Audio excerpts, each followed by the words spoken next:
All right, so we're recording now. Let me share my screen. Can somebody verify that you can see my screen? Everything looks good? I can see it. Yes. Got it. All right, cool. All right, so this training is going to be the continuation from the one on Sunday where we kind of go over all the most common addendums and amendments and other forms that kind of go with your typical 1 to 4 residential transaction. So we had the contract up here that we finished, and so we will continue on with these. So, and as always, if you guys have questions, just pop in and ask. Those that are watching right now, at a later date, if you have questions, go ahead and post them down in the Facebook group underneath the video so that everybody can kind of have the benefit of what your question is and what the answer is. So this is our third-party financing addendum. This is going to be used anytime you have any type of financing. So obviously, if you have a cash deal, you're not going to use this. If you have a seller finance deal, you're not going to use this because that's not a third-party financing party. So this is only if you're using a bank, mortgage lender, private lender, stuff like that. So there's 2 parts to this. The first part is the type of loan, and then the second part is the approval for financing. And then we have a few other things that are included at the bottom. So we'll just start right off the bat. So we're going to go ahead and make sure we enter in the property address right here so that we know what it's for. We come down here. So there are I think there are 6. There are 6 types of financing that this is good for. Conventional financing, which is going to be your conventional loans. If you have a private loan from a private individual or institution, that'll be conventional financing. So one of these boxes has to be checked 1 through 6 to tell us what kind of loan we're using. So if we check the box right here for conventional loan, we have 2 sub boxes to that. So we have, most of the time you're just going to use the first one. Basically, it's just a first mortgage loan. If you're purchasing a expensive property, so for example, I had a deal a few weeks ago where the sales price was $675,000. So that individual had a primary loan, I believe, of $400,000, and then like a secondary loan of like $100,000. They just kind of split it up. It's an easier way for them to get the loan if they need to. So conventional loan, we're going to check the box for just a first mortgage loan in the amount of. So this is not the sales price. This is just going to be the loan amount. So if we have a $200,000 property and somebody's putting $50,000 down, this number is going to be $150,000, not $200,000. Okay, and it doesn't, excludes any finance PMI. So it's just the purchase price minus the down payment. That's what goes in this box. Okay, and this right here should match exactly what's on the first page of the 1 to 4 in the amount of financing that they have. So then we have a due in full we have a blank here. So most of the time, this is going to be 30 years. If it's a 20-year note or a 15-year mortgage or a 7-year balloon payment, however many years the loan is going to go right here in this box. And then we have with interest not to exceed, and then we have a percentage here. So the nice thing about this third-party financing is there are a few outs for your buyer that are provided. And this whole section right here and the ones below it that are similar are a way to do that. So for example, if we put in a 15-year loan in here and the lender comes back and says, hey, we can't do a 15-year loan, we can only do a 30. Well, that means that we're no longer in compliance with this third-party financing addendum, which means we can't qualify under the addendum. So that's one part of it. The other part is this interest rate. So let's say your client's going to be given a 4% interest rate. Well, we might want to create a little fudge there if they didn't lock in their rate. So what I usually do is go just a little bit over that. So if we're being told 4%, I usually go 4.125, and I'll put that in there. If we're at 3.5, I'll do 3.75, so on and so forth, just to give us a little wiggle room in case we need it. Okay, and then we have per annum for the first. Usually this is 30 years or 20 years or 15 years, whatever the amount of the note is. These 2 numbers are usually the same right here. Not always, but sometimes. So where this would be different is if you had a 30-year note and the first 15 years were going to be at 4%, And the last 15 years, we're going to be at, I don't know, 7%, if we would just say. So this would be 30, this would be 5, and then this would be 15 for the first 15 years. Okay. And then we have we deal here with origination charges. As shown in the buyer's loan estimate, not to exceed. So this is another out right here. So when I have a buyer, I like to put 1% in this box right here. And when I'm a seller, or I'm on the listing side, I prefer to put 2 or 3%.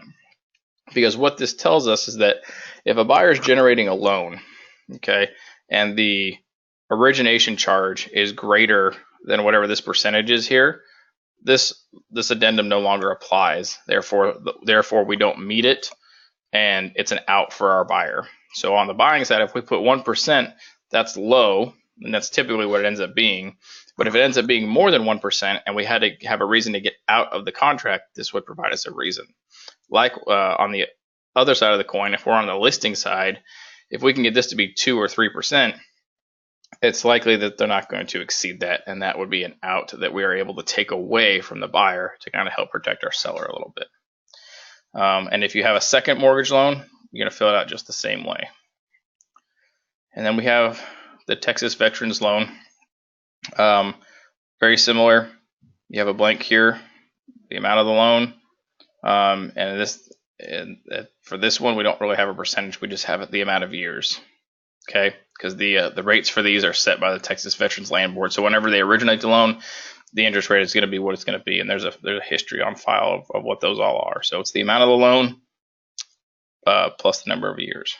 Okay, and then we move down here to FHA. FHA is very similar. You have the amount of the loan, you have how many years with an interest rate, for the first X amount of years with origination charges not to exceed a percentage. The one thing that people get caught up on sometimes is right here, it has a section and then it has a blank FHA insured loan. Well, when you get down in the FHA programs, they have a few different loans that are all FHA insured. So your typical 1 to 4 family loan is a section 203B FHA loan. They also have, some of you have heard of the rehabilitation loan, where somebody comes in, takes a property, rehabs it, and they roll it into the loan, and the FHA will back that. That's a 203K loan. And then when you're doing a condo, I believe it's a 203C loan when you're doing a condo. So those are just the different types. That's what this section's asking for. Which section, which type of FHA loan? If you know the type that you're doing, feel free to put it in there. If you don't know the type, it's best just to leave it blank. I would encourage you guys to do a little bit of research and just, you could do FHA, types of FHA loans, and you can certainly get familiar with those and fill them out. But if you don't know what it's going to be, I would just leave that section blank. A lot of people do. You'll see a lot of contracts come in if you're the listing agent from buyers, and the buyer's agent will leave those blank because they just don't know. It's better to leave it blank and fill it in later if you have to, than to put the wrong type of loan and have that become an issue down the line. So that's the only special thing I'll say about the FHA loan. So then we have our VA guaranteed financing here. Same thing. It's a VA loan. Okay. Usually those are 100% financing. So at this point, the sales price may equal the exact amount of the loan for a certain number of years at a certain percentage for the first X number of years, and origination not to exceed a certain percentage. So again, you just same thing over and over again. It's all very similar. Same thing with your USDA loan. How much is the loan? How many years? Interest rate for the first however many years, and origination charges. And then you have something down here for reverse mortgage financing. Reverse mortgage loans are becoming a little more popular. They're not the greatest loan. They work for some people. If you've never done one and you're involved in a situation where they are, give me a call. We can talk about the ins and outs of those so that you can kind of be prepared. And then the only thing about the reverse mortgage loan is we have whether or not it will be FHA insured. So it either will or it will not be, and you'll have to find that out from the lender early on. Does anybody have any questions about these types of loans or anything we've covered for this page? No. No. Okay. No. All right. Good deal. So this is the type of loan, okay, that we're going to be dealing with. So then a couple years ago, we used to have this approval of financing used to be a part of the contract, and then they pulled it off the contract and put it into the third party financing addendum, so they were in the same spots. So when you apply for a loan and you're looking to get approval, two things have to be approved. The buyer or buyers have to be approved, and the property has to be approved. And if they are not both approved, then the lender's not going to lend and the sale won't happen. So the property, this number 2 portion right here, is pretty self-explanatory. The property has to be insurable, has to meet, the lender's underwriting guidelines. So it's got to, it has to appraise, has to be insurable. Any repairs that are required have to occur. It's got to be able to get a clean title to it. All those things have to happen for the property to be approved by the lender. That's pretty self-explanatory. We all kind of can wrap our head around that. This part up here with the buyer approval is where we see, some fill in the blanks and some things that we can negotiate during the sale. So what this section of the contract basically says is that the contract is subject to financing. So right here, this contract is subject to buyer obtaining buyer approval. Okay, so what we're saying when we check this first box, and most often this box will be checked. If you have a third-party financing addendum, most often you will check this box, okay? Because the lender's not going to lend, we can't buy it. So let's see. So the buyer needs to get approved. So the lender only has so long to get them approved. So if you have an escrow period of 30 days, the lender needs to get on it and tell us early on whether the buyer is going to be approved or not.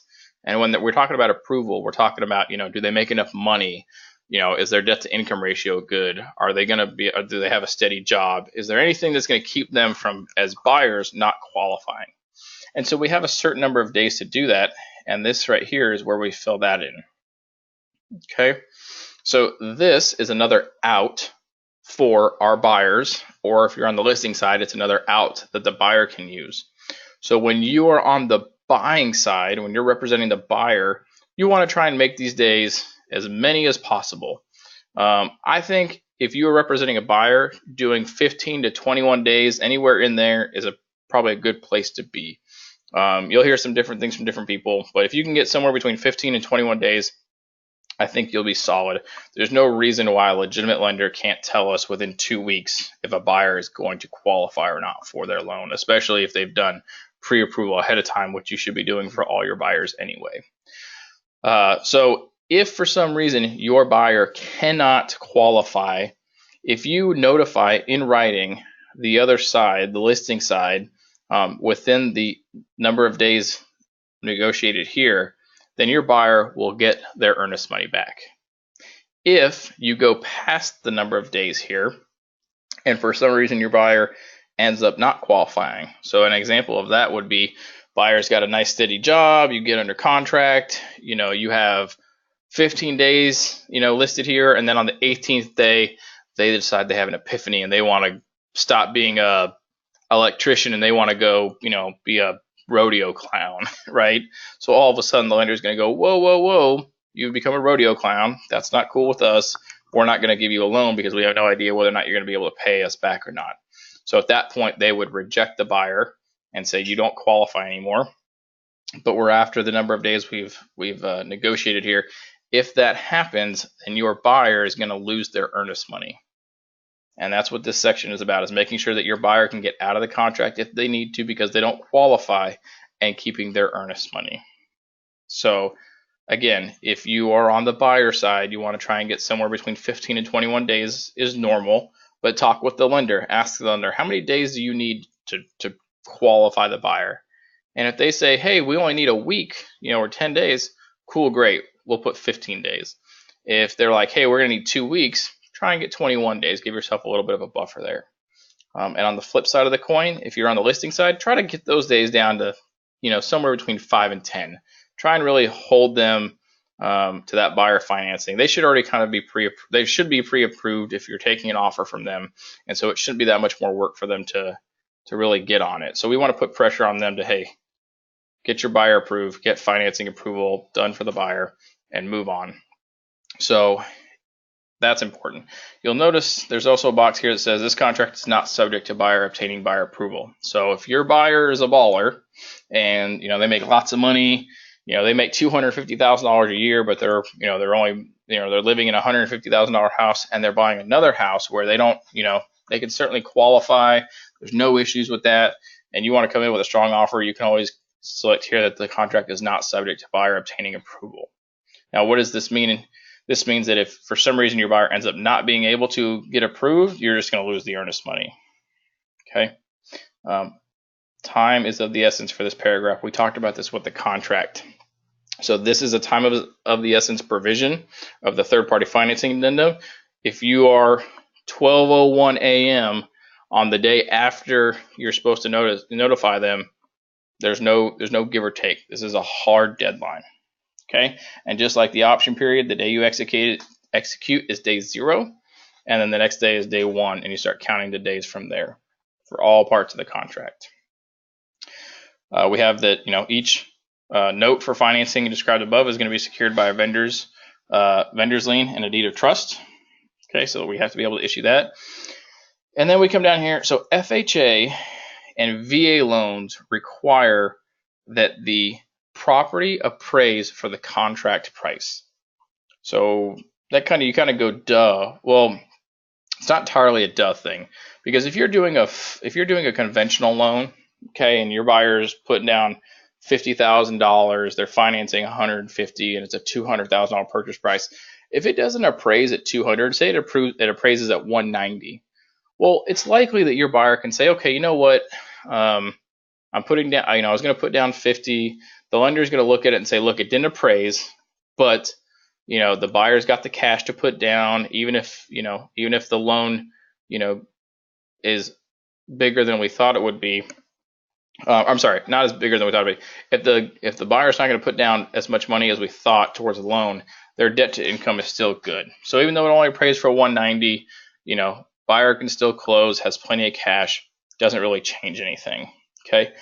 Then FHA loan and a VA loan are not like that. If the house or the property does not appraise for the contracted amount, the FHA and the VA will have a problem with that, and that will become an issue. And at that point, you guys are going to have to figure out how you're going to make that work. Whether the buyer is going to come up with half and the seller is going to come up with half in cash, or seller is just going to come down to appraised value. A lot of different ways to do that, but this number right here that goes in this blank is going to be your contract price. So if it's a contract for sale for $200,000, $200,000 is going to go in here if it's an FHA or VA loan. If it's not, then you don't have to worry about this whole section right here at all. And then the last little section here, authorization to release information. This gives the lender permission to release information regarding the loan to the seller, the seller's agents, the buyer's agent. Basically, it allows you to contact the lender and talk to them about the different parts of the loan so you can stay on top of it. So, any questions about this second page of the third party? No. I'm good. Okay. All right. Third party financing, you will see a lot. It's probably one of the most used addendums that we have, because most homes are not paid for with cash, they're financed. So that brings us to our next most used addendum, in my opinion, is going to be the non-realty items addendum. So what is a non-realty item? Anything that is not considered the property. And if you go back to our training on the 1 to 4, we talked about how the definition of property is not only the land and the improvements, but it could be, the window AC unit, could be the curtains or blinds, could be the flat screen TV mount. All those different things are a part of the property. So anything that's not a part of the property that your buyer may want needs to go on a non-realty items addendum. So by far the most common item that goes on this is going to be the refrigerator. That is like, for whatever reason, most buyers want the refrigerator, and most sellers are like, whatever, we don't want to move it. So that's the most common thing that will go here on this non-realty items addendum. But what else can go on there? Well, let's say that you're in a home and you know what? They've decorated the living room beautifully. It's got really nice artwork. It's got great, the couches look good. Everything looks good. And your buyers are like, you know what? We'd like to buy, these pieces. Do you think they would leave it? Well, if you were going to list those things as part of the deal, they would go here on this non-realty items addendum. One thing that you'll see really here is to be very specific with each item, including the description, the model numbers, serial numbers, location, other information. So you need to think ahead when you're looking at homes with your buyers, and once they find the one, okay, you need to start asking follow-up questions like, well, hey, do you want the fridge? Do you want the washers and dryers? Is there anything else in the house that you want? And if they say yes, then it doesn't. Most refrigerators have a serial number label and model number label like inside the door. Open the door of the fridge, take a quick picture with your phone, so when you come back to do this, you have a serial number for the fridge. Some of you, if you don't do things like that, will be in for a very rude surprise when you put the refrigerator in the kitchen, has to stay, and instead of it being the nice one that was there when you looked at the house, it's this crappy one that they had in the garage. And you didn't specify which refrigerator. You didn't specify it was this one, this model, this serial number. And so they just put in this crappy one. And it wouldn't be the first time that an agent had to buy their clients a brand new refrigerator because they weren't very clear on what they did. And they wanted to make it right, or they needed to make it right, and it cost them some money. So if you're going to start adding appliances and stuff like that, take the time to take a picture with your phone while you're in the house once you've identified that it's the one, and just go ahead and add those identifiers to this. So the first part of this obviously is the address, and then we have in it for an additional sum of, and then we have a blank dollar space in here, okay, and other good valuable considerations shall convey blah blah blah blah blah. You have a blank space for all the stuff you want to list. Okay, the seller is going to warrant that they own the property and that they are allowed to sell it, and that there's no warranty. So they'll sell you the fridge, but if it breaks the next day, that's not on them. So here's a bit of advice. So non-realty items are great, but lenders hate them.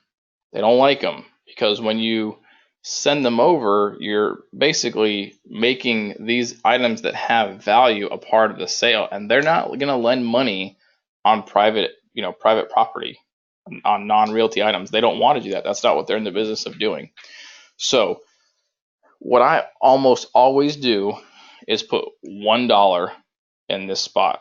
Doesn't matter what it is. Fridge, artwork, couches, washer, dryer. I put $1 in this box right here. And we list out the items, and we just know on the front end that this is it's part of the deal. We're not paying you extra money for these things. It's the price that we're offering you is including these. So we know on the front end that we're saying the value of them is nothing. We also know on the back end that there could be a potential problem if the house doesn't appraise. So if you offer $200 on a house that's only worth $190 and you're trying to write in $10,000 worth of appliances, if it comes in and doesn't appraise, you have an issue with the appraisal. And so you're going to have to fix that. So just be aware how you write these. If you could do $1 and just work it into the deal, that's great. Usually if you're just asking for a fridge or a washer and dryer or something like that, you can usually get away with that. If you start asking for more than that or really expensive items, you may run into a little bit of an issue. But try to keep this at $1 if you can. Make these things just a part of the deal and make the lender nice and happy. That because basically when you put $1 in here, you're saying that none of this stuff has any value. This nice fridge and washer dryer are worth $1. There's no value, and that's what they prefer to see. Any questions on this one? No. Okay. So now we'll move on here to the addendum for properties that are part of a mandatory HOA. So one of the things that I like to point out right at the very top, and one of the most important things, is that when we talked about the 1 to 4 family contract, we were very specific, and also at the very top of that one, it says not for use with condos. Okay.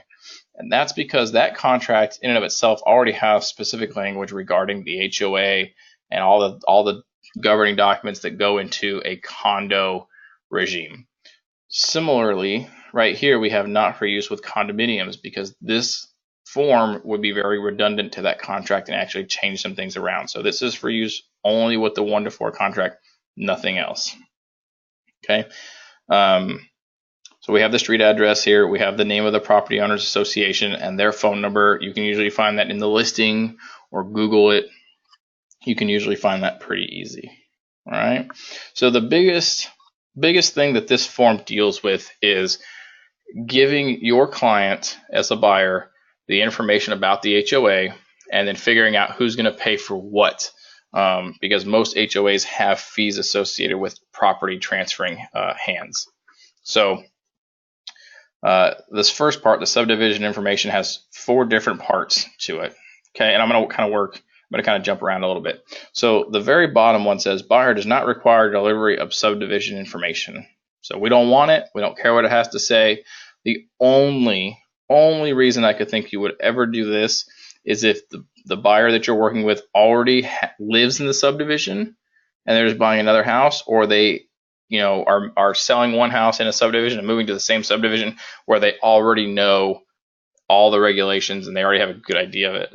And even then, it's probably not a good idea to use this one down here. Okay, we want the buyer to have the information. It's good CYA for ourselves, and it's going to be really good for them just to have it in case something's changed or they don't have a readily available copy. So that's the bottom. So here at the top, our first section says within X amount of days of the contract, the seller is going to obtain and pay for and deliver the subdivision information to the buyer. Once the buyer receives that, we have an out here. Buyer may terminate the contract within 3 days after buyer receives the subdivision information or prior to closing, whichever occurs first. And then the earnest money gets back. So this is an out for buyers. Okay, so if you're on the listing side and listing in an HOA, keep in mind the buyer can use this to get out. So you'll recall we've talked about in the 1-to-4 contract where we have the seller's disclosure notice, that if you don't have the seller's disclosure notice at the time of contract execution, you have your own built-in 7-day option period. It's not an option period. You have a built-in 7-day period where you can get out of the contract and keep your earnest money once you get the seller's disclosure. This is another area where we don't have the HOA information, but once we get it, we have 3 days to back out of the contract and still keep the earnest money for our buyer. So this one right here, we don't want to be unreasonable with this. So maybe 1 day that's not real reasonable, especially if they haven't done the due diligence up front to get it. So I like to put 7 days in here. They have 7 days to get us that information. That gives them plenty of time to order it, get it back, and return it to us. It also gives us almost 10 days, even if they wait till the last day, 10 days of time to back out of the contract simply because we don't like something in the HOA addendum. The HOA docs. So then we also have, so that's that. The second paragraph is very similar, okay? But in this case, the buyer, at the buyer's expense, is going to pay for, get a copy of, and then give to the seller a copy of these same documents. Okay, so these are essentially similar paragraphs. One's the seller, the other one's the buyer. Okay, and then the third one here says buyer has not received the information, and that buyer has received the information, and whether or not you require a resale certificate, an updated resale certificate. So say that they've done their due diligence. The seller and the listing agent have already gone and got the documents. They've already have them nice and waiting, and they say, here, before we execute the contract, here's the documents, because we don't want you to be able to use this paragraph or this paragraph on us. So here's the documents. And you say, that's great, that's wonderful. This is where you get to tell them whether or not you do or do not require an updated resale certificate. It is always a good idea to get an updated resale certificate, especially if they ordered the docs a few months ago and the resale certificate they have is older. It has to be filled out, I believe, within the last 90 days for every title company I've ever come in contact with. So always select does require an updated resale certificate so they can order a new one. If we require a new one, okay, the seller at the buyer's expense, because we're requesting it, will deliver it within 10 days. Okay, buyer may terminate and the earnest money will be refunded to the buyer if the seller fails to deliver the updated resale certificate. Again, we're giving our clients an out here if we need it. in bold print here. Now this is how, so that's what the contract says. The contract says the seller is required to provide those, or the buyer is required to get them. In all reality, what usually happens is you'll take your deal to the title company. The title company is normally the one that's going to order these documents, get them back, and then turn around and provide them to the buyer. So in bold print here, it says the title company or its agent is authorized to act on behalf of the parties to obtain the subdivision information only upon receipt of the required fee, yada, yada, yada. So most of the time, the title company is going to be the one that's going to order this stuff for you guys. You're not going to have to worry about going to get it. But a good listing agent who knows their area well could very well go ahead and order this stuff ahead of time so that you have it and it's ready to go. So move on to the next section. So material changes. So if anything material changes in the subdivision information. So for example, they vote midway through the contract that they're going to stop servicing the pool and they're going to shut the pool down and fill it up and turn it into a skate park. That would be a material change to the subdivision. The seller is going to need to give notice to the buyer. And if they do so, there's another option there for them to back out if they need to and keep their earnest money. Section C here has fees. So almost all HOAs have fees associated with the transfer of property within the HOA. And so this just kind of talks about who's going to pay for what for the transfer of the property. What I usually do, instead of putting a dollar amount here, is I usually put 50/50. So we just split it 50/50. We don't have to guess what the number is going to be. Most of the time, people don't know exactly what this number is going to be. So if we just put 50/50 in here, seller's going to pay half, buyer's going to pay half. Everybody's nice and even, and there's usually no issue with that. The buyer's going to pay any deposits for reserves required at closing. So some HOAs require that when a buyer comes into the association, they have to make a contribution to the capital expenditures account they have. So maybe it's $1,000, maybe it's $500. It's always changing. It's never standard, and some do and some don't. So that'll be something else that you need to kind of look out for your buyer clients. And then we have authorization here. So if the title company is going to go and get your docs, okay, who's going to pay for them? So the buyer or the seller will pay for the cost of obtaining those docs if the title company orders them up front. So this bottom section in E should usually match A. Whoever's paying for an A should usually pay for them down in E. It just makes things nice and clean and easy. So any questions about this? No? Okay. So for those who do business either in rural areas or in just outside the city areas or in older parts of the cities, you'll oftentimes come into contact with septic systems. So when you have a septic system, as a listing agent, you need to make sure and provide this form, and as a buyer's agent, you need to make sure you get this form.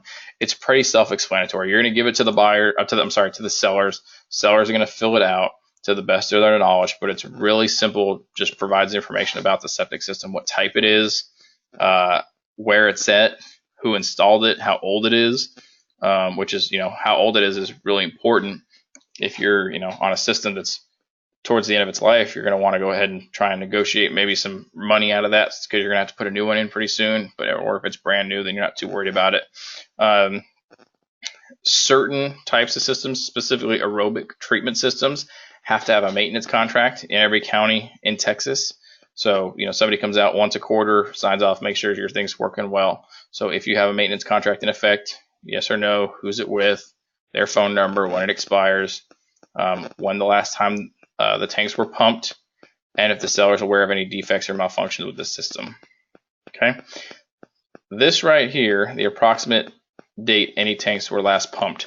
So for those who aren't aware, a septic system, we're all kind of aware, like crap goes in, moves all around, and it kicks out, gray water on the back end. It sprays into a field or it leaches into a field, no big deal. When you pump a septic system, okay, it generally fills back up within a couple weeks. It doesn't stay empty. It's designed to be full. So a septic system, depending on its use, should be pumped every 3 to 5 years, give or take. All right.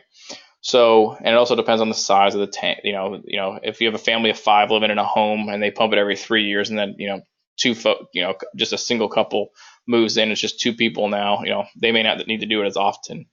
But one thing that you will need to do is when you have a home that has a septic system, you're going to want to advise your buyers to get a septic inspection. Most home inspectors do not do septic inspections. So you're either going to need to find a home inspector that can do both, or have a septic company come out and inspect it. Well, that's all great, but how do they inspect the inside of a septic system if it's full? Well, the easy answer is that it has to be pumped. Well, that's great. Who pays for it to be pumped? Your septic inspection is going to cost you $200, maybe $300. Okay, and it usually costs anywhere from $300 to $400 to have the septic pumped. So what I like to negotiate when I have deals where there's a septic and I'm representing the buyer is I like to negotiate for the seller to pay for the pumping. So seller, you pay to have the tank pumped because you're going to benefit from that. Okay, and we'll pay for the inspection. And sometimes the seller will say, well, I just had it pumped like 6 months ago. Why would I need to have it pumped again? Because they don't understand how it works. And you're going to tell the listing agent, tell your seller that's great, but the system's already full again, and we can't inspect the integrity of the system without it being pumped. So you really want to push to have the system pumped by the seller and paid for by the seller, so that your inspector can come in and do the inspection. So, and then you want to try and kind of line those up so that, if the seller is going to have the tank pumped on a Monday morning, you can do your septic inspection maybe Monday afternoon, or maybe you can, maybe the septic inspector has their own pumping company, or they work with a pumping company, and the buyer and the seller is willing to kind of, do whatever, as long as it's not, a crazy amount. So when you have a septic system, it needs to be inspected. It can only be inspected if it's been pumped. Try to get the seller to pay to have it pumped, because ultimately they're the ones that are going to benefit from having it pumped again. So Okay. What were your estimates on the $200-$300 for the inspection? How much for pumping it? Depending on where you're at and how and what companies are available, it could cost anywhere from $300 to $400 to have it pumped. All right, I just didn't know. Yeah, I mean, if you're in an area where there's lots of companies and it's rural but not super rural, maybe a few $100, because everybody's competing for business. If you're in a really rural area and there's like 1 or 2 companies, they might charge you $400 to come out and do it. Okay. So then we have planning materials, permits, and contracts. So any additional information that they might have about the system, you would want to make sure and attach those. And then there's a nice big bold print here. It says it may be necessary for a buyer to have a permit to operate an on-site sewer facility transferred to the buyer. So again, mostly with aerobic systems. Aerobic systems are the ones that have the sprinklers come up and they spray water all around, which are different than leach field systems where water just kind of leaches in. Every quarter, somebody has to come out and inspect that, and then they file a report with the county once a year saying, hey, your system's working the way it's supposed to. And then we just have some information here on the last page about different governmental agencies. TCEQ is the one who regulates these, and then some of the different sizes you should have depending on how many people are there. All right. Any questions about this? No. Okay. No questions. All right. So we're going to move on to the seller's disclosure. So I have 2 seller's disclosures in this set of documents, and I want to be. The reason I put 2 of them in is because I want to be clear on something. The Texas Real Estate Commission, okay, and more specifically TRELA, which is the Texas Real Estate Commission Licensing Act, they are the ones that mandate minimum disclosure. So sellers are required to disclose at least the minimum information. So this seller's disclosure we're looking at right here, this is the TREC seller's disclosure. Okay, it has very basic information, and it meets the statutory requirement. This disclosure is literally copied right out of the code and put onto a piece of paper, and the format's fixed. You also have the TAR seller's disclosure, which meets all the mandatory minimum disclosures plus a bunch of other information. And then most of the boards have their own disclosures. I know that ABOR has their own ABOR disclosure. I believe HAR has their own disclosure.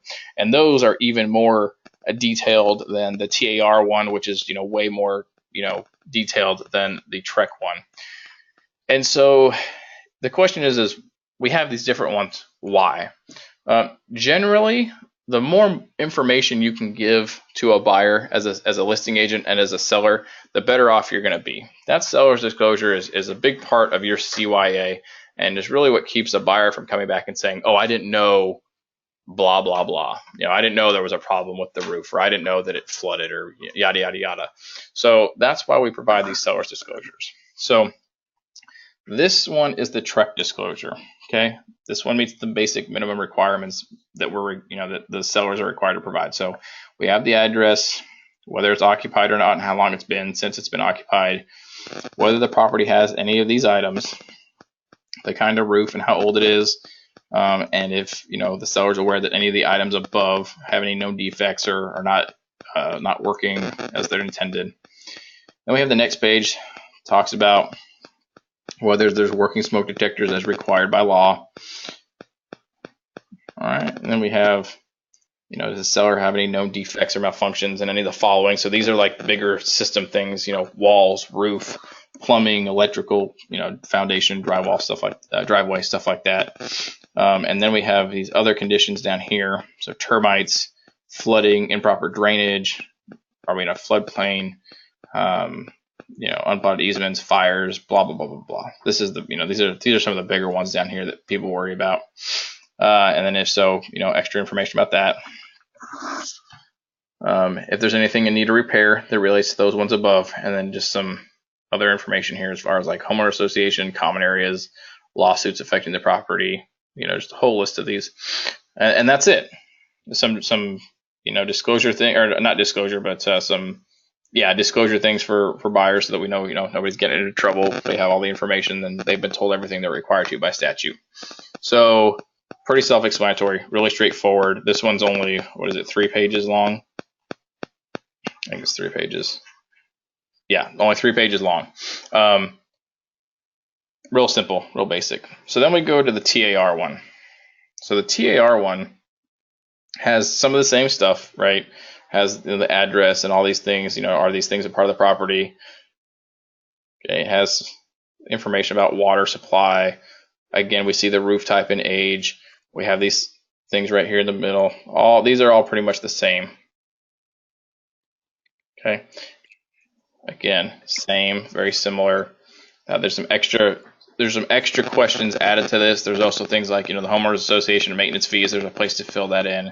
And there's some other, the other one usually stops, I think, like right around here. And so we have these that are all extra. And then we have things like, does the seller have a survey? Has the seller had the property inspected within the last 4 years? Is there any tax exemptions on it? Have you filed a claim for damage with your insurance company? If you got a check, did you use the check for that? This is more than you're required to do. So I point these out so that you guys realize that certain disclosures may be good for different properties. And so most properties, the TAR disclosure is a great disclosure, as is the local board ones. They're detailed, they provide a lot of good information, and it increases your CYA. Well, what about somebody who's never been in a house that they own?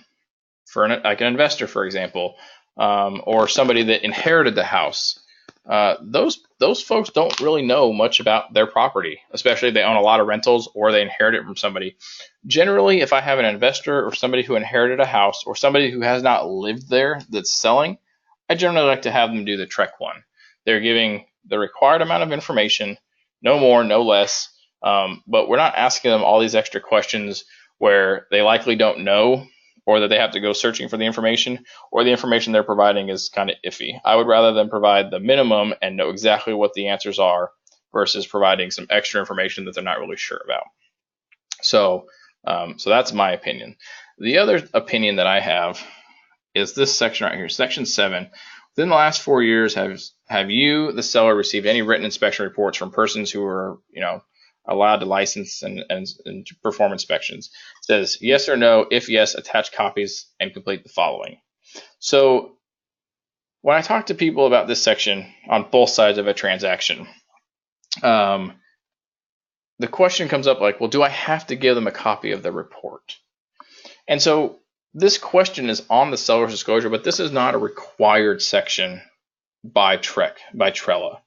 Okay, so they are not required to provide their previous inspections, and I usually advise against them doing so for several reasons. Number one is it's kind of like giving somebody ammunition up front to use against you, because you could have taken your report that you got when your sellers bought it, and they could have fixed a bunch of stuff, and that report, could be meaningless because they fixed a bunch of stuff. So why go and give a new buyer, a bunch of information that they don't need, because none of it is accurate anymore?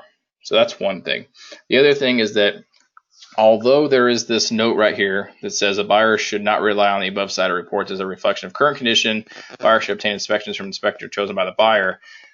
It has happened where sellers provide an inspection and the buyers choose not to get their own inspection because they have one the seller gave them, and the one the seller gave them didn't have updated issues, and all of a sudden closing happens and they go, what the hell, your inspection didn't show all these other things that popped up. And seller goes, hey, those popped up while I owned it. This inspection report's from when I bought it. And then buyer sues the seller. Seller, gets involved in this.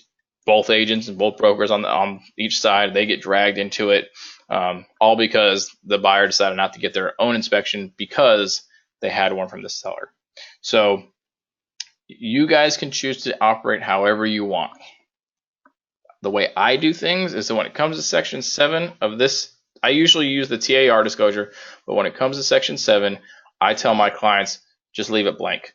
Don't answer yes or no, because if you answer no, now you're lying. If you answer yes and then don't attach a copy of it to it, you're only kind of like half answering this question. But if you just leave it alone and don't answer it at all, you're still meeting the mandatory minimums, and you're not saying yes or no. You're just leaving it blank. So while I am a big fan of as much disclosure as possible, I'm not a big fan of providing previous inspection reports to new buyers. There's a lot of liability there. And especially if your sellers fix some stuff, then you're really disclosing information that you're not required to disclose anyway. Questions about that? My past broker would not have let our files fly like that without this form filled out. Without this form filled out, or without that section? Without that section. So I will have pushback in this area if I don't have that filled out. Okay, so you will not receive pushback from me if that section's not filled out. Not you, but I'm saying in this, if I were listing a property and if that was not filled out by my sellers, then the people in this area, it's everybody has that filled out and they all want it and they require it. The brokers require it. So I'm sorry. So you mean that if you're listing a property, the buyer's agent on the other side would come back to you and say, hey, you need to fill out Section 7? Yes. Okay. So then the answer to them is, hey, we're not required to fill out Section 7. We're not going to be doing that. Okay. And so here's, so I get into this a lot with Keller Williams agents and Remax agents. So Keller Williams agents and Remax agents, huge brokerages, they have a lot of policies and procedures. They have thousands and thousands and thousands of agents. And so it makes sense when you have that many agents, you're accounting for the lowest common denominator. So a lot of them have policies like, hey, you have to have this, this, this, and this. And even we have that. We have certain required forms that have to go into SkySlope in order for you to be able to get a CDA. But that's fine that they have that. In the real world of real estate and the way things work, just because they have a company policy that says they have to have that has no bearing on you, me, our clients, or anything else. So they can certainly come to you and say, hey, we want you to fill out Section 7. And you can certainly say, my sellers are not going to be doing that. And if they say, well, we have to have it, then you tell them that's not our problem. That's your problem with your company. And if their broker or their supervisor wants to call me and say, hey, you know what, Kathy is saying that they're not going to fill out this section, that's fine, because I'm going to tell them, well, then why are you calling me? Because that's what she told you. That's how it's going to be. I don't know why you're calling me. And they'll give me the same spiel. Well, we have to have this. No, you have to have that. That doesn't mean we have to do anything. We're not here to make your files complete. We're here to make sure that our files are complete to our standards. That's all we're worried about. So, Okay. so yeah, you won't get pushback from me if you don't have a document filled out the way they require. And in all reality, if they're gonna tank a deal or create drama in a deal over something like this when their client is not super worried about it, that's on them. But if you get under contract and then send this over after the contract's already executed because you didn't get it to them beforehand and they don't like it, well, that's too damn bad. It's not a mandatory requirement under Trella. It doesn't appear in the TREC disclosure. And realistically, if they wanted to push for it and say, hey, you need to give us a completed, seller's disclosure, you could say, okay, fine, and send your sellers the TREC disclosure, have them fill out the TREC disclosure that has none of this stuff on it, and then send them the TREC disclosure. And then when they whine about that, you could say, look, that is the TREC disclosure. We filled it out completely. There you go. Don't know what you want from us. So I've run that situation a couple times where the buyer's agent says, no, it's got to be this, or I've had a buyer's agent tell me, you can't use the TREC disclosure. You have to use a TAR disclosure. And I just was like, so TREC put out their seller's disclosure, and you're saying the TREC one's not allowed. Am I understanding this correctly? We follow all the other TREC rules, but that's the one you want to say that we don't have to follow? And then they feel dumb. So yes, you won't get any pushback from me. And as always, I will always back you up if that's the decision that you and your sellers have made. You're not going to hear me come back and try and tell you how to do that. So this one also has some information for the service providers and stuff like that. The other thing that I will remind folks is that while it's nice to get the buyers to sign this, the buyers are under no obligation to sign your seller's disclosure. So you can provide it to them. It is customary for them to sign it and send it back to you. Hopefully their agent is willing to do that. But there is no statutory requirement for them to sign it. There's only a statutory requirement for you to provide it. So just keep that in mind. If you email it to the buyer's agent, that's as good as hand delivering it to them according to TREC. So just email it to them, make sure a sent copy shows up in your email box, and you're good to go as far as providing them with that disclosure. But they don't have to sign it, so don't get heated if they refuse to sign it or they don't want to sign it for some reason. They're not required to. Cool? Good? Got it. Okay. Joe, do you have anything? Or Ronnie, you guys are good? No questions. Okay, good deal.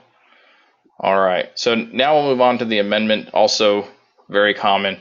So the amendment has a handful of different parts of the contract, and then we have just kind of an open free ride-in space down here.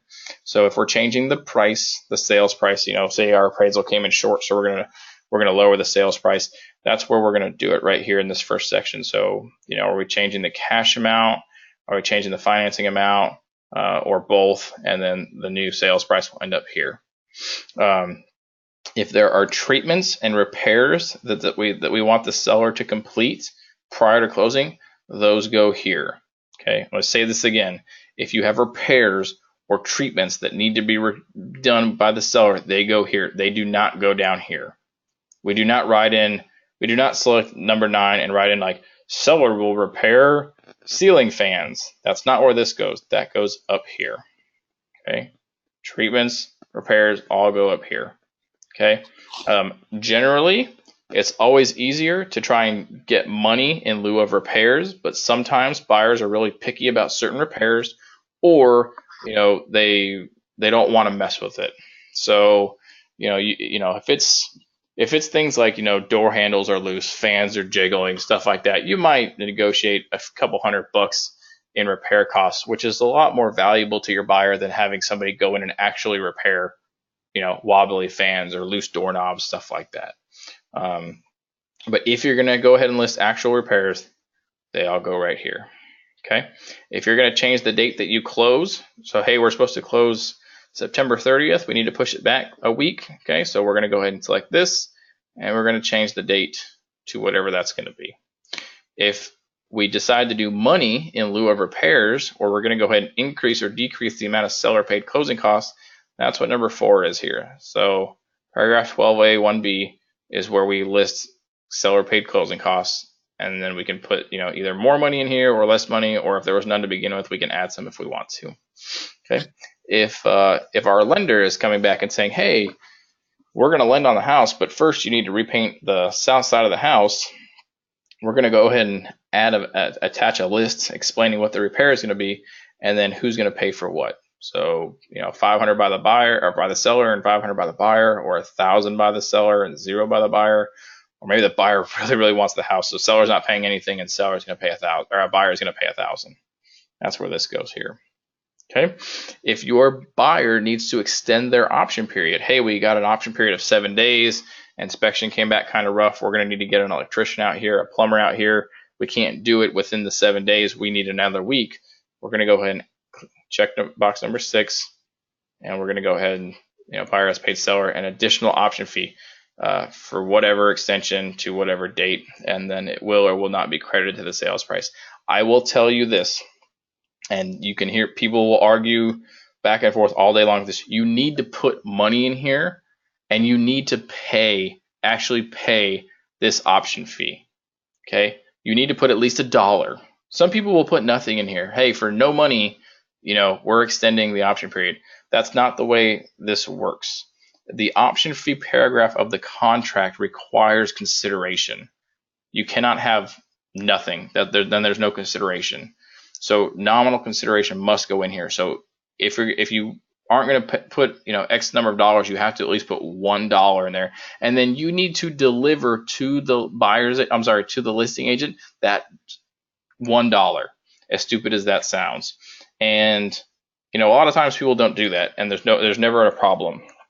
But here's where you run into a problem. You fill out $1 and you don't actually pay that $1 that the seller's saying, yeah, don't worry about it. Well, then something happens. Okay, and your folks trying to back out based on their extended option period. Seller gets real crappy and says, no, we didn't get our $1. You don't have an extended option period. Too bad, so sad for you. And if you didn't deliver that $1, then they're right. You don't have that option period. So I will usually put $1 in there. I will usually drive somewhere to meet the listing agent if I have to. I will give them $1 out of my own pocket, have them sign on page 9 of the information sheet on the 1 to 4 that, hey, we received additional option and in this amount on this date, and that'll be the end of it. So if you don't want to hit your buyers up for an extra $1, just grab $1 out of your pocket or your change drawer and go take it over to the listing agent and give it to them. But you have to have an amount of money in there, at least $1, and you have to actually deliver that $1 to the listing agent for this paragraph to be enforceable if the seller wanted to get crappy. Okay. Any questions about that? Nope. Okay. I really hammer it because I've seen it a number of times, and usually it's not a big deal, but it can certainly go sideways really quick if somebody wants to get ugly about it.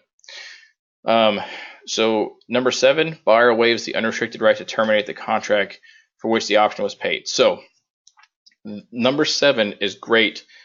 If you are on the listing side and your sellers are going to agree to make repairs or give money or do something, you should always try and click 7. Say, hey, we'll agree to these repairs, but you waive the rest of your option. We'll do this, but we're out of the option period. We're done. We're not going to give you 3 more days to come back and change your minds. If you're on the buyer side and you're asking for money or repairs, don't be surprised if the listing agent asks your buyer to waive the remainder of their option period. It's just kind of a expected thing. At least I consider it an expected thing. I will always do it on the listing side if we're agreeing to give repairs or money.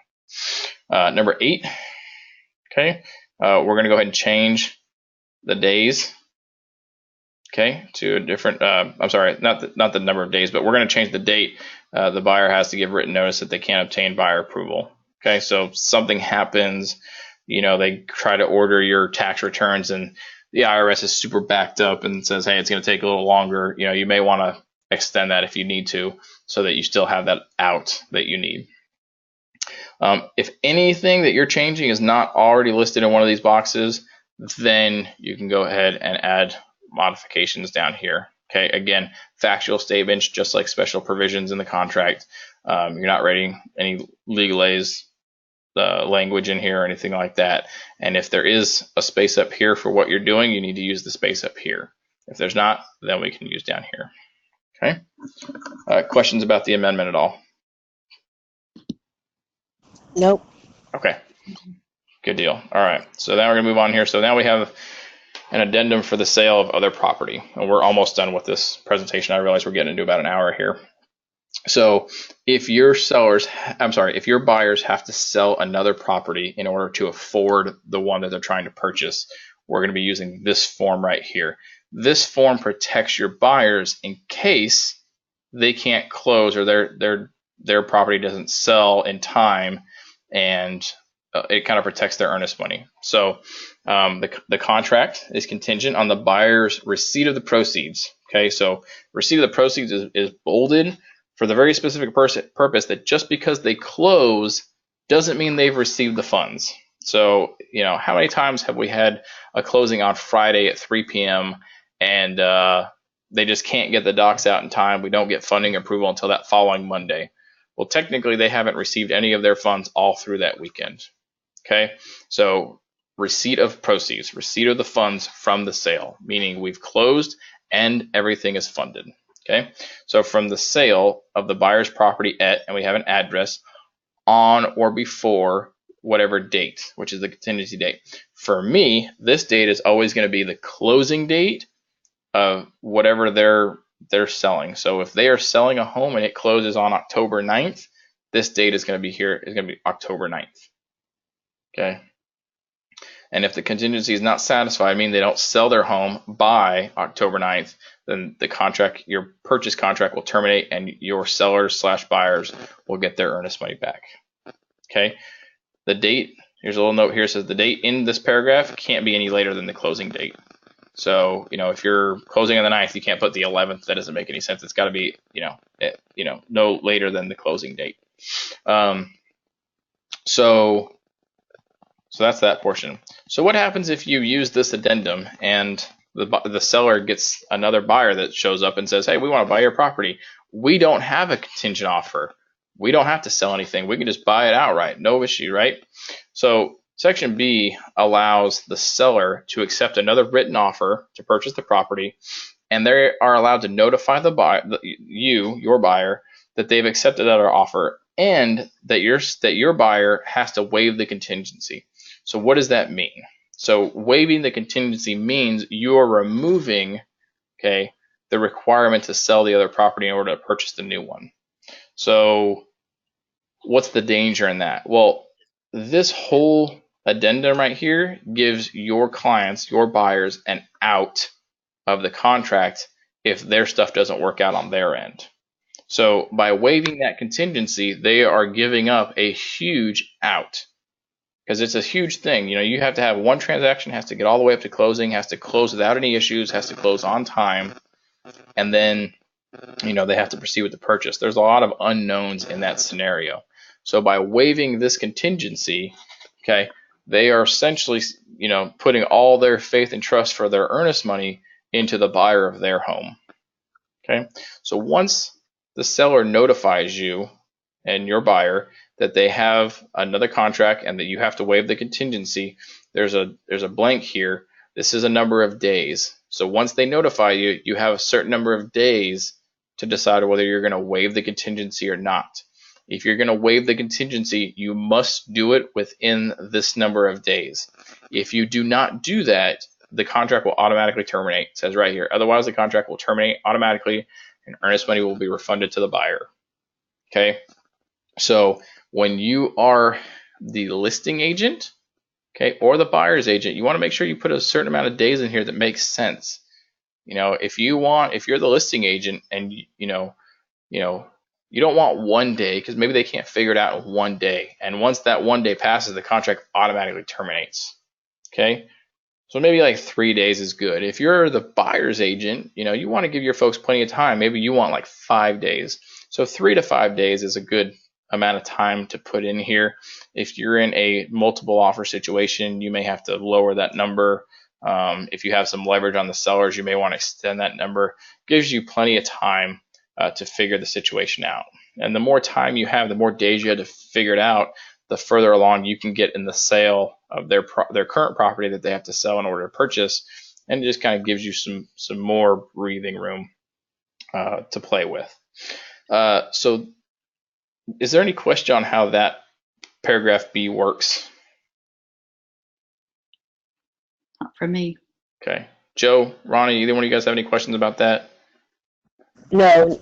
Okay. Okay.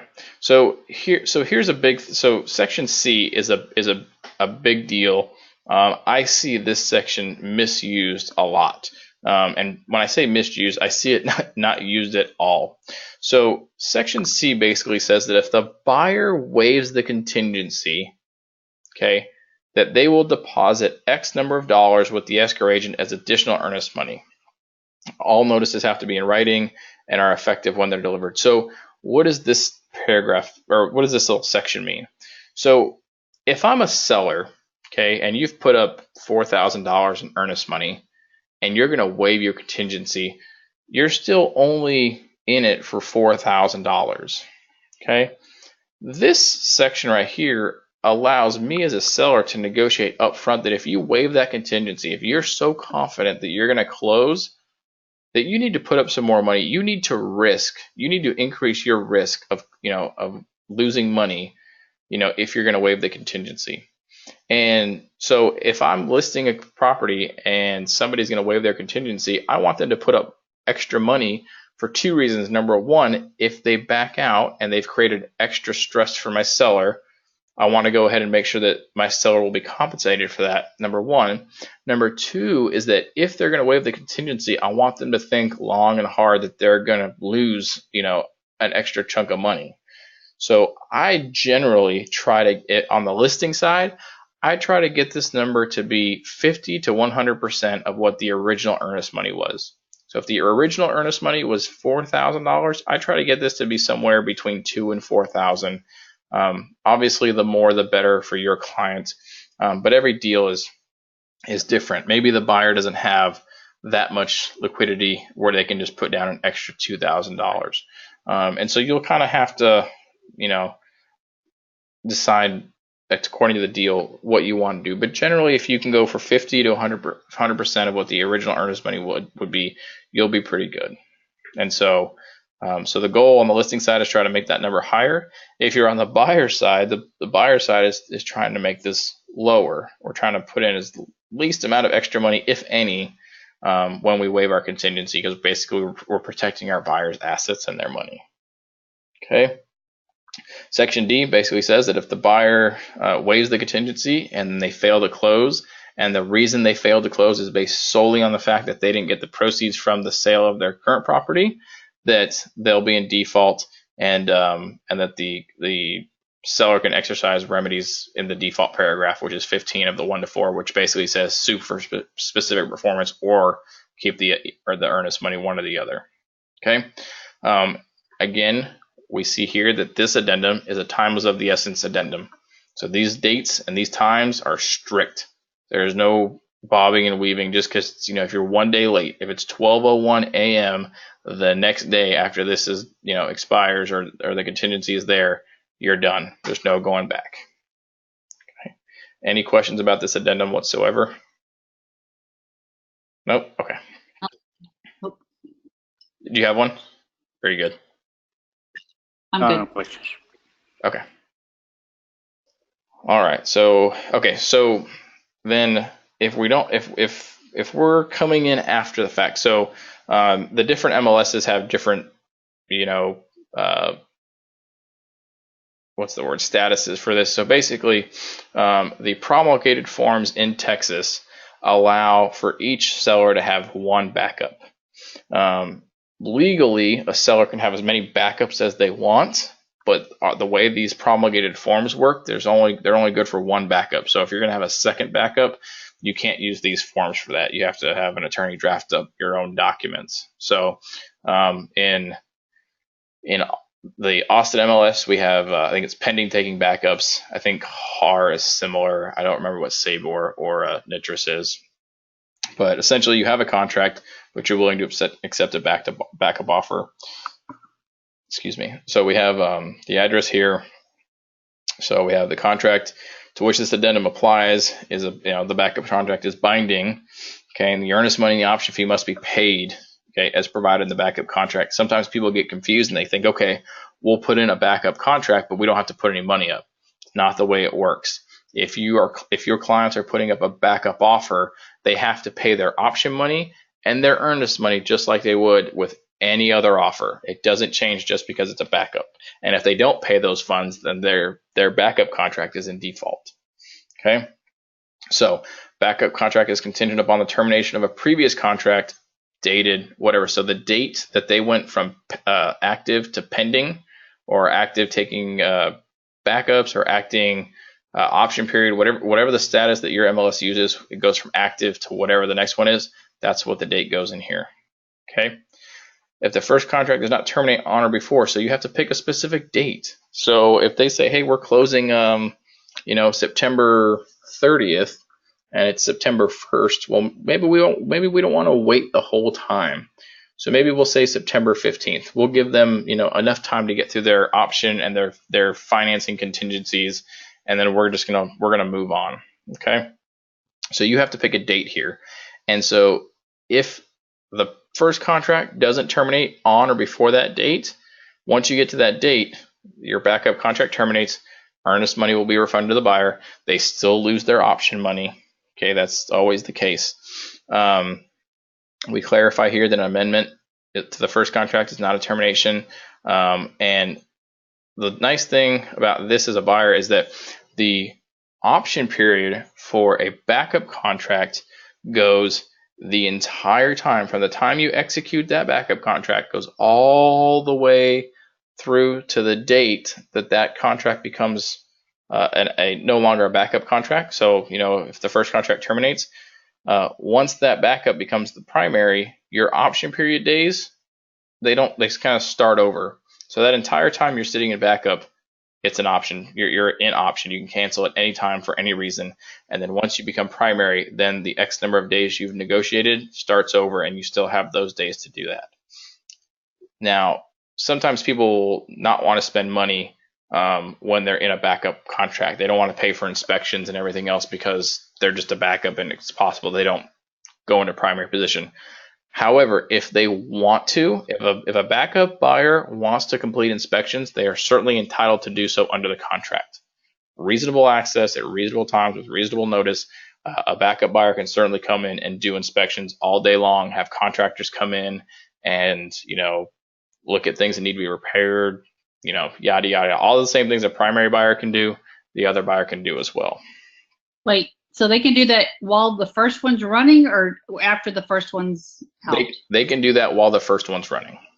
Wow. Okay. Now, most people do not, and I would advise my backup offer clients don't spend money on inspections and everything else, because it's possible you never go into first place, and so you've wasted money. But if they want to, they are certainly entitled to do so. Okay. So just like they have to pay their earnest money and their option money when you execute the backup contract, every other provision of that contract also goes into effect, including their right to have access for inspections and stuff like that. So,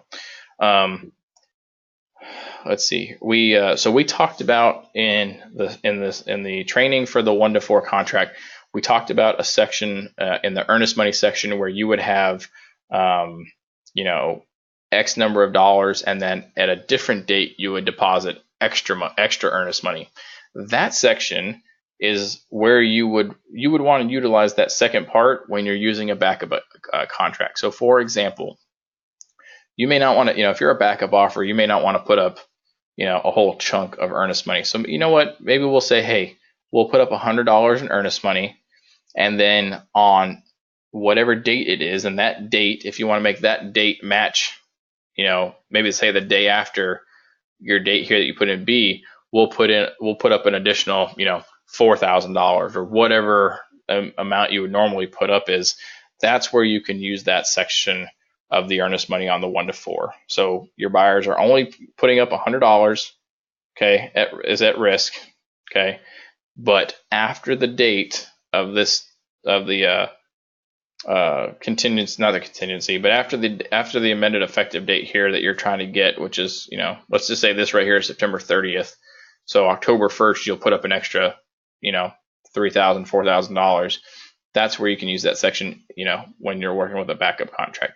Additionally, you can always write in that, your option fee could be $10.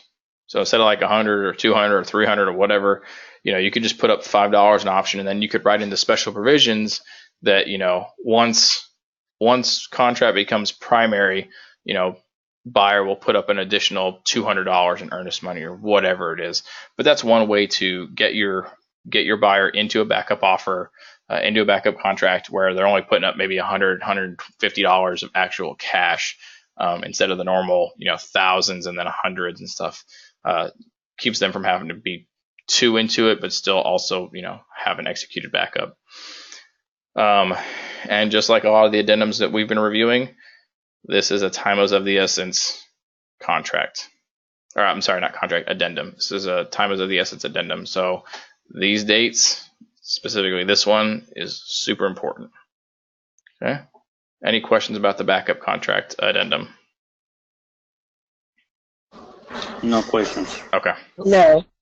All right, let's keep going then. Okay, so this is a big one I've talked to folks lately about. So in SkySlope, okay, you are required to submit a T47 residential real property affidavit. That's what this is right here. Okay, you'll see it's got a bunch of information. We'll go through this. Now you will notice that this form is required to be notarized. Okay, this T47 residential real property affidavit, this is not a real estate form. This is an insurance form.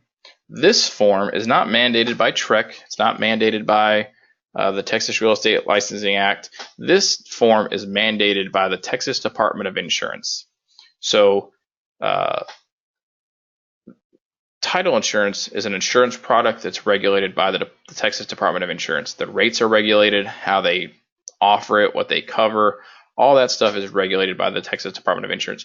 This form is required by them, which is why it's one of the few forms that has to be notarized on our end. Obviously, the closing documents are always notarized by the closer, but this form is something that has to be notarized up front.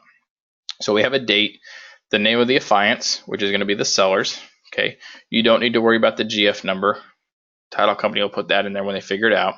The address for your sellers. The description of the property, which I usually just use the legal description, the county where the property is at. So in the state of Texas, usually, unless your sellers are out of state, the sellers appeared before. Well, not the sellers. This is going to say the affiant, but the affiants for this purpose are the sellers. Okay, they appeared, and if it was not the sellers that appeared, who appeared?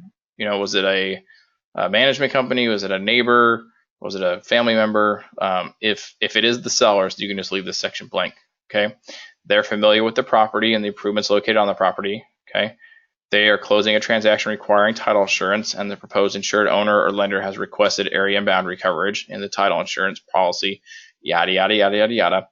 Okay, to the best of our knowledge and belief, and there's a blank here for a date. Okay, so this is a very confusing part for folks, and I don't realize why, but this is why we're going over it. The date here is the date that your sellers purchased the property. It is not the date of the survey that they're using. It is not the date they went under contract when they bought it. This is the date that they closed and took legal ownership of the property. Okay? So, because what they're attesting to is they're attesting that since XYZ date, there have been no construction projects, additions, pools, changes to the location of boundary fences or boundary walls, construction projects, conveyances, replotting, yada, yada, yada. They can't attest to any of this stuff unless they own the property. So if they purchased the property and the day before closing, the seller went and moved some fences around, they can't attest to anything on that property until they own the property. So I have gone back and forth with lenders, and in fact, I had a deal a few months ago of this year where the lender came back and said, hey, you have to put the date of the survey in this box. And I told them, no, that's not what we're going to do, because the survey was done 3 years before my sellers purchased the property. And they can't attest to any changes that you currently, on the property for those 3 years. And they were like, the lender was like, well, we're going to kill the deal if you don't do that. And I said, I'll tell you what, you send me an email making me aware that you understand you're asking us to commit mortgage fraud because you're asking us to lie on this affidavit, and we'll go ahead and fill it out. And he didn't like that. He got a supervisor in, and once the supervisor got there, said, yeah, no, this date is whenever they own the property. So your sellers cannot attest to any of these things below unless they own the property. Okay, does that make sense to everybody? Yes. Okay. Yes. Yes. Okay. Yes. Do not let anybody force you or try to twist your arm into putting the date of the survey on here unless your sellers bought a brand new survey when they bought the house. If that's the case, then yes, then this date would be the same. But if you're using an existing survey before that was not done for them, this is the date they purchased it. Okay, so they're attesting that there's been no changes to any of this stuff, except if there have been changes, we're going to go ahead and list whatever those changes are here. Added a shed to the backyard. Move the property. Move the south boundary fence in 4 feet. Whatever changes they may have to the stuff that's on the survey would go here. And if it's none, you put none. Okay. And then they put here that they understand that the title company is relying on their truthfulness, meaning if they lie, that title company could always come back and say, hey, not our fault. Buyers, you need to sue the seller because they lied. Okay. And you understand that we have no liability to the title company. They will issue the policy. And so, you're not, once the title company signs off on this, as long as you were truthful, you don't have any more liability. Okay. So this form is important because the 1-to-4 family contract, okay, and I know we went over this, but I'm going to scroll up to it for everybody that hasn't watched, or it's been a while since they watched the 1-to-4. But if you scroll up here to the 1-to-4 contract, okay, this says that under the survey section here, that within X number of days, the seller shall furnish to the buyer and the title company the existing survey of the property and the residential real property affidavit. So you have to provide both, not just one or the other. It's got to be both. If you don't provide both, and it says here in big bold print, if the seller fails to furnish the existing survey or the affidavit within the time prescribed, buyer shall obtain a new survey at seller's expense no later than 3 days prior to closing. Okay, this is a shall section. So shall means like they will. The buyer will obtain a new survey if you don't provide both. Okay, so you need to provide both, not just one or the other. The other thing is that an affidavit is a legal document. It's very similar to like an affidavit in a court of law or anything else. You are attesting to these facts. If it's not notarized, then it's not completed. It's not a completed T47. So a lot of times people will have their clients DocuSign or digitally sign this space right here. They'll send that to the title company. Title company says, cool, great. We'll get the notarized one at closing. That happens a lot. Even I've done that. We just DocuSign this one. We send it to the title company. I will only do that if I'm working with one, a title company that I'm comfortable with, that I've worked with before, and two, I'm working with a buyer's agent who I'm comfortable with, have done deals before, or who has a good reputation of being easy to get along with. I would never do this with somebody that I've never done a deal with, who has a bad reputation, who I don't know very well, because if you don't get it notarized and sent over, you're not providing an executed affidavit, which means we might as well hand them a blank piece of paper that says T47 at the top. Okay, so when you go do your listing appointments, when you give your sellers the seller disclosure to fill out, hand them this form, tell them to go down to their bank and get it notarized. Tell them they have to, okay, and add it as a part of your disclosure notices that you're going to provide to the buyer's agent before you even go under contract. Here's our seller's disclosure, here's our survey, here's our T47. Now you have everything. Go ahead and write the contract. Okay. Any questions about this form at all? No. No. Okay. No. I know I've had a few people call me about this form. Again, this is a required form that you're going to have to provide in your listing section in Sky Slope. Okay, so I think this is the last. No, we got a couple more. So this is the seller's leaseback. So it's very typical when you have a seller who's selling a property and then moving into purchasing a new property. You maybe want to try and overlap those sales a little bit so that your sellers don't have to, move into a hotel room for a few days, don't have to move their stuff into a pod. So, it's very typical to do a seller leaseback. So a seller leaseback is a little bit different than your traditional lease. There's some things that aren't the new buyer is not responsible for. There's a few extra things that your sellers will be responsible for that's not part of a normal lease. So obviously the parties to this lease are the seller and the buyer, or who will become the landlord and tenant. Here's the address for the property. Okay. The terms of the lease commence on the date the sale is covered by the contract. So whenever the date you close, okay, and then terminates, and there's a period of time here. Okay, unless it's terminated for another reason. Okay, in this area, as opposed to a usual lease from TAR, we have a per day. Okay, which excludes the day of closing. So the day of closing is day 0. So then the next day is day 1. Okay, so you have to figure out how many days they're going to be there, how much they're going to pay how much they're going to pay per day, and then when you guys close, okay, your seller is going to have to bring that amount of money to the closing to give to the new buyer. So if it's $1,000 for 10 days, if it's $3,000, whatever, they're going to need to bring a check to closing. In my experience, lenders and title companies will not take these funds out of the seller's proceeds and give them back to the buyer.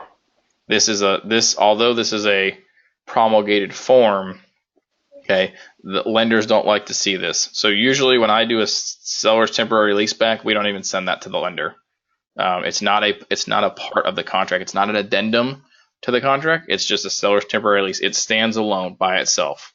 So when you fill these out, it's a good idea not to send it to the lender because they would rather just not see it and pretend it doesn't exist. Okay, so you have a deposit here. So obviously, if you're on the listing side and you need this, you're trying to do it as low, per day fee as possible for as long as you can. There is a deposit here. If you are representing a buyer, okay, and that buyer is gonna give the sellers a lease back, please ensure that you get a deposit. A lot of sellers don't like to do this. A lot of listing agents complain about it. And your job as a listing agent is to try and say, hey, no, we don't want to do deposit.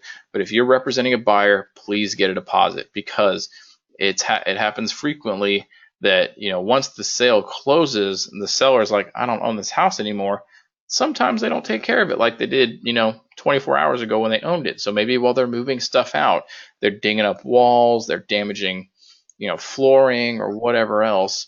Well, if you don't take a deposit, what is your buyer left to do? There's almost zero recourse. I mean, they could go and sue them and go about it that way, but that takes time and money, and most people don't want to do that. But if you have a deposit from the seller and they do that kind of stuff, you just pull it out of the deposit like any other tenant. So please don't get bullied into not taking a deposit. Take a deposit, like you would any other lease. Get a deposit. All right. The utilities here, tenant will pay for utilities, except I would always put none in here so that your buyer is not on the hook for any utilities. Okay. Use of property. The property can only be used for residential. They may not sublease or do anything else. We have a section here for pets. We have a condition for the property, so the tenant accepts the property in its present condition. Okay, and then upon termination, they're going to deliver it in a similar condition. Okay, except normal wear and tear. The tenant may not alter the property at all. Okay, so they can't remove fixtures or add fixtures or any of that kind of stuff. If you have some type of special provision you want to put in here, great. Okay, and then here is the section where it's a lot different than what your standard lease is. Okay, so it says, except as otherwise provided in this lease, tenant shall bear all expense for repairing and maintaining the property, including but not limited to yard, trees, shrubs, and everything else, unless required by the Texas Property Code. And then it says the tenant shall promptly repair any expense. So what does this mean? Well, in a traditional lease, if you have a leaky pipe or the water heater breaks or something like that, you're going to go to the landlord and say, hey, I need you to fix this. It's broken and it wasn't my fault. In the case of a seller leaseback, for that time that your seller is in there as a tenant, if something breaks, they're on the hook for it. So leaky pipes or the water heater goes out, your seller is going to be on the hook for repairing that, even though they're just a tenant. Okay, so that's one huge difference between this and a standard lease. So make sure you point that out. That's why it's under, like, the whole section's underlined. Okay. You have your standard indemnity clauses here. We have insurance. Okay. Insurance is always kind of a tricky one with seller leaseback. I always advise my sellers, if they're going to do a seller leaseback, to just keep their property insurance like they did when they owned it. Keep it all the way through the lease. It provides double coverage for the structure itself. It provides lots of good coverage for all their stuff. They don't have to pay any extra money up front. Like if they're going to get a renter's policy for 2 weeks, they don't have to do that. It's just easier, cheaper, and cleaner to just have them continue their regular home insurance policy, as if they own the property and just carry it through the lease. What happens if they default? Termination. You have a holdover fee here. So this is how much money per day that they're going to pay if they hold over. So they need to get the hell out when it's their time to leave. Okay. The smoke alarms section here, this is another big difference. So the Texas Property Code requires landlords to install small smoke detectors inside every bedroom and in the hallways and areas outside of each bedroom. In this case, the tenant expressly waives the landlord's duty to inspect and repair smoke alarms. Okay, so if your seller didn't have smoke detectors where they were supposed to be, the buyer is under no obligation to come in and install those and maintain those. Okay. The responsibility to change security devices. So I don't know if you guys know this, but in Texas, when a tenant moves out of a property or of a unit, it is the responsibility of the landlord to change the locks, the exterior locks on that unit every time it changes hands. Okay, so in this case, that does not apply. Okay, so just because they're selling it and moving it doesn't mean they have to change the locks. And then there's some other things here for consulting an attorney and notices and stuff like that. The one thing about this at the very top that I forgot to mention is that this is used for no more than 90 days. Okay, 3 months. Okay, if you're doing a seller leaseback for 3 months, there better be a darn good reason for it. I can't think of a good reason why you would do a seller leaseback for 90 days. But this form is only designed to go up to 90 days. If it's going to be 91 days or more, you just need to use a regular lease that TAR provides. Any questions about this seller leaseback? No. Okay. No. All right, we're almost done here. Okay, so let's say, contract terminates for some reason. There's some reason that your buyers don't want to continue. Okay, well, we have the notice of buyer's termination of contract. So we have all the most common options listed here. So option 1 is their option fee, or their option period. So they're going to terminate using their option period. Okay, we have that they can't get approval on the third-party financing addendum. We have that the property doesn't satisfy the property approval in accordance with a third-party financing addendum. So if it didn't appraise and you couldn't work that out, that would be number 3. The appraisal would be a property thing. Buyer elects to terminate the property under paragraph A of the addendum for HOA. So say they get the HOA docs, they don't like them or something in them, and they're going to terminate based on that. That's number 4. Okay. Buyer elects to terminate under paragraph 7B2. So this is the seller's disclosure where, you didn't get the seller's disclosure before contract. They provide it to you, and then you have that 7-day period. If you're going to terminate based on that, that's what number 5 is. And then number 6 is every other reason. So, and it asks you to identify the paragraph number of the contract or the addendum. So there are, there are 18 other ways to get out of the contract that are not listed here. Those other 18 go in this box here. So whether it's you're not going to waive the contingency, or it's going to be, let's see, put myself on the spot here without looking at the contract. Contingency, or you have some other addendum that you're utilizing to shut it down.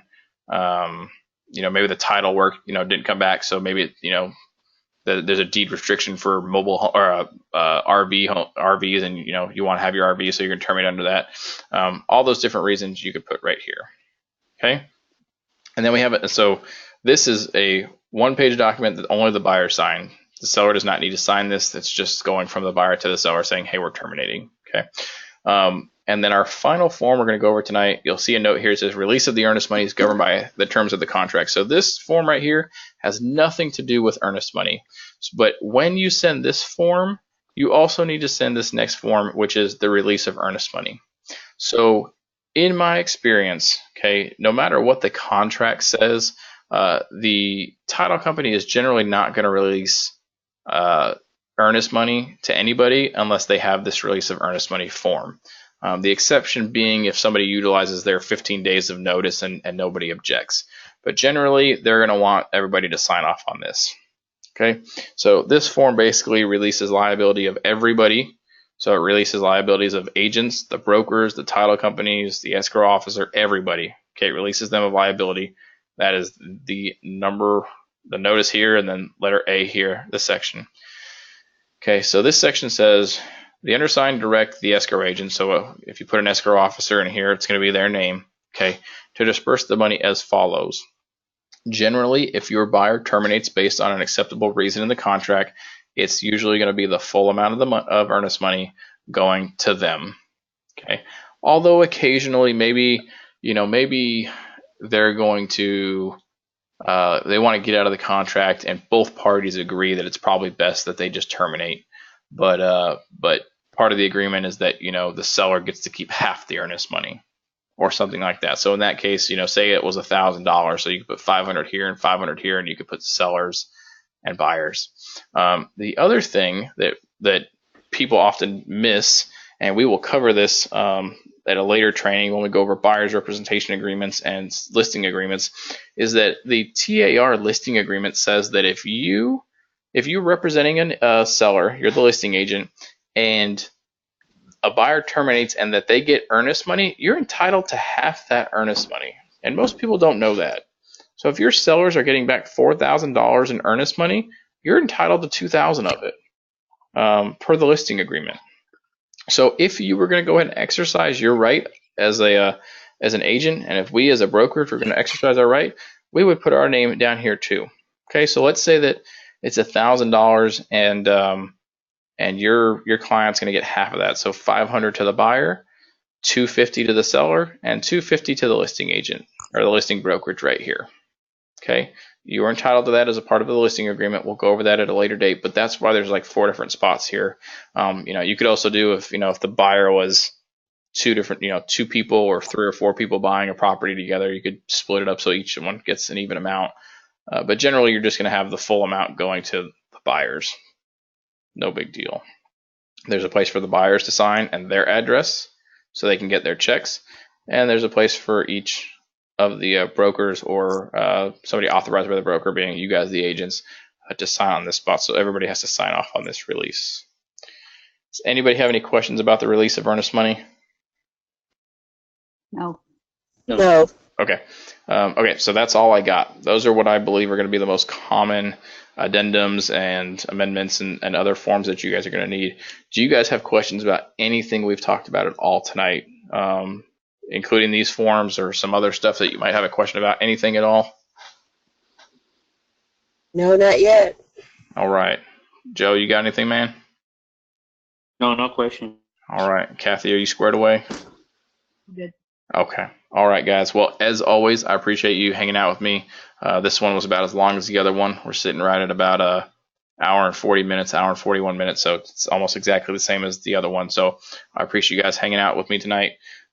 As always, if you have questions, give me a call. Otherwise, go forth, be awesome, close deals, and call me if you need me. Okay? Sounds good. Thank you. Sounds good. All right, guys. Thank you. We'll see you later. Good night.